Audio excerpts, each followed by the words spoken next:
안녕하세요, 임영주입니다. 아이들은 궁금합니다. 부모님들의 사랑 이야기, 결혼 이야기, 그리고 난 어떻게 태어났지? 우리 엄마 아빠는 왜 따로 살까? 아빠는 왜 안 계시지? 유아기에 접어들면 아이들은 가족 구성원에 대해 궁금해지기도 하는데요. 아이들은 엄마 아빠가 행복해하면 자신도 행복해하고 엄마 아빠가 다투면 불안합니다. 아이 마음에서는 혹시 엄마 아빠가 나 때문에 싸우는 건 아닐까? 이런 죄책감도 들고요. 아이가 아기 때 이혼을 했는데 어린이집에 다니면서 아빠에 대해 물어봅니다. 이혼에 대해 어떻게 얘기해주면 좋을까요? 라는 상담도 있습니다. 주위를 둘러보면 다양한 형태의 가족이 있어요. 한부모 가족, 그리고 65세 이상인 조부모와 손자녀로 구성된 조성가정. 이렇게 가족 형태는 점점 더 다양해질 텐데요. 한부모 가정이 된 이유로는 부모의 이혼, 별거, 사별 등이 있겠지만 이 모든 게 아직 어린아이에게는 설명하기가 쉽지 않습니다. 특히 이혼으로 한부모 가족이 된 경우에는요, 부모의 마음 한켠엔 죄책감이 있지요. 하지만 부모가 한 집에서 살면서 자주 다투며 사는 것이 아이의 정서에 더 부정적일 수도 있어요. 아이들은 부모의 싸움에 나 때문에 싸우시는 건가? 라는 생각도 하기 때문입니다. 그러니 단순히 한부모이기 때문에 아이에게 부정적 영향을 미치는 건 아닐까라는 걱정보다 한부모가 된 우리의 선택에 자신감을 가지는 게 중요합니다. 그래야 아이에게 당당하고요, 행복한 모습을 보일 수 있고 그게 아이 양육에 긍정적입니다. 아이에게 어른들의 인생을 설명해 주기란 쉽지 않습니다. 하지만 이야기해줘야 할 때가 있을 거예요. 설령 우리 가정의 문제가 아니더라도 아이 친구의 가족 이야기일 수도 있어요. 우리 아이들은 다양한 세상에서 다양한 친구를 만나 이해하고 화합하며 살아갈 텐데요. 오늘 소개해드릴 이 그림책을 보면서 이런 그림책이 있어서 참 좋구나 라는 생각을 했습니다. 따로따로 행복하게입니다. 드미트리어스와 폴라의 엄마 아빠는요, 서로 마음이 맞지 않아서 한 집에서 같이 살기가 너무너무 힘듭니다. 엄마 아빠가 서로 못 살게 굴며 싸우게 되자 도대체 엄마 아빠가 왜 저러실까? 혹시 우리 때문이 아닐까? 하며 걱정을 했습니다. 학교 친구들을 통해서 엄마 아빠의 행동이 아이들 잘못이 아니라는 걸 알게 되고요. 목사님을 찾아가서 엄마 아빠의 끝혼식을 부탁합니다.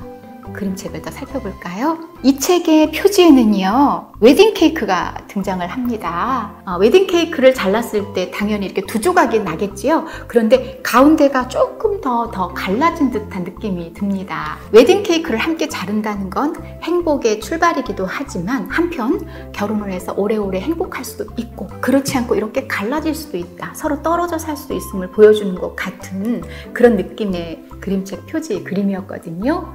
우리 아이들과도 그림책 표지 그림 이야기 많이 나누시죠? 아이들에게 결혼은 굳이 설명하지 않아도 되는 행복한 일입니다. 반면 이혼은 어떨까요? 설명하기 참 어려운 이야기죠. 제게 상담을 해오는 내용 가운데 이런 내용이 있습니다. 아이가 3살이 되면서 엄마 아빠가 함께 살지 않는 거에 대해 궁금해하는데 어떻게 설명을 해줘야 할까요? 이런 경우도 있고요. 아이가 유치원에 들어가더니 엄마 아빠 이혼한 거야? 이렇게 물어서 당황했다는 상담도 있습니다. 이 그림책 따로따로 행복하게는요, 부모가 설명하기 어려운 이혼 사유인 성격 차이, 취향 차이, 이러한 이혼 이야기를 너무도 잘 이야기해주고 있습니다. 엄마는 아빠가 욕조에다 물고기 키우는 걸 참을 수 없고, 아빠는 엄마가 빨래를 아무데나 널어놓는 게 싫고, 엄마는 음악을 좋아하는 아빠 친구들이 마음에 안 들었고, 그러니 엄마와 아빠는 한 집에서 같이 살기가 너무너무 힘들었어요. 아빠가 놀러 가고 싶은 곳이 다르고 엄마가 놀러 가고 싶은 곳이 다르니 살면서 서로 미워할 수밖에 없었어요. 이 그림책에는 부모님의 부부싸움을 보는 아이들의 불안한 심리를 잘 보여줍니다. 두 아이는 너무너무 걱정스럽습니다. 도대체 엄마 아빠가 왜 저러실까? 혹시 우리 때문이 아닐까? 이 문장은 지나칠 수 없는 부분이에요. 아이들은 부모님이 싸우면 다 자기들 때문이라는 죄책감에 빠진다고 말씀드렸죠. 두 아이는 학교 친구들에게 엄마 아빠 때문에 고민하고 있는지 알아봐요. 다 모여. 얘들아, 너희도 고민하고 있어? 이렇게 알아보면서 해답을 얻습니다. 엄마 아빠가 5살 배기 어린애처럼 구는 게 우리 잘못은 아니야 라고 말이에요. 두 아이는 좋은 수를 생각합니다. 목사님을 찾아가서요, 엄마 아빠의 끝혼식 주례를 부탁했던 거죠. 요즘 조론이란 말 많이 들리는데요. 그림책은 끝혼식을 결혼식만큼이나 제법 격식 있고 의미 있게 치룹니다. 끝혼식을 마친 엄마 아빠는 따로 끝혼 여행을 떠나요. 돌아와서는 어떻게 했을까요? 살던 집을 밀어버리고요. 따로 엄마 집과 아빠 집을 두 채 지었습니다. 이 그림책은 참 유익합니다. 부부로서는 이혼을 했지만 부모 역할에 대한 걸 아주 잘 보여주거든요. 어려운 문제를 아주 명쾌하게 풀어내는 것이 그림책이다 라고 제가 말씀을 드렸는데, 끝혼식을 한 이후로 오히려 아이들이 2배로 행복해졌다고 말합니다. 엄마 아빠 두 집 사이에는요, 폴라와 드미트리어스가 지나다닐 수 있는 조그만 비밀 통로를 만들어요. 이것도 굉장히 시사점이 크거든요. 아이들은 여전히 엄마가 필요하고 아빠가 필요하고 두 분 다 사랑합니다. 부부의 결혼은 끝혼으로 끝났지만 아이들에게는 따로 행복하게 사는 부모 모습의 시작이며 언제든 부모를 만나는 장치이기도 한데요. 이혼을 한 부부의 상담을 하다 보면 이혼 전보다 행복하다고 합니다. 아이들도 싸우며 사는 부모보다요, 따로 행복하게 사는 부모를 원할 거예요.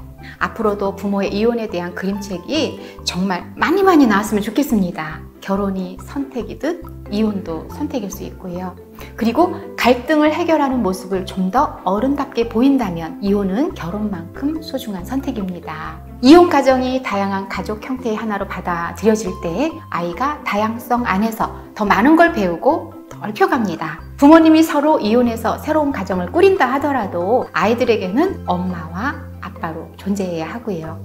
아이들 마음속에서 그 자리를 없애려고 하지 말고 인정해 주는 것이 아주 중요하죠. 지금까지 임영주였습니다.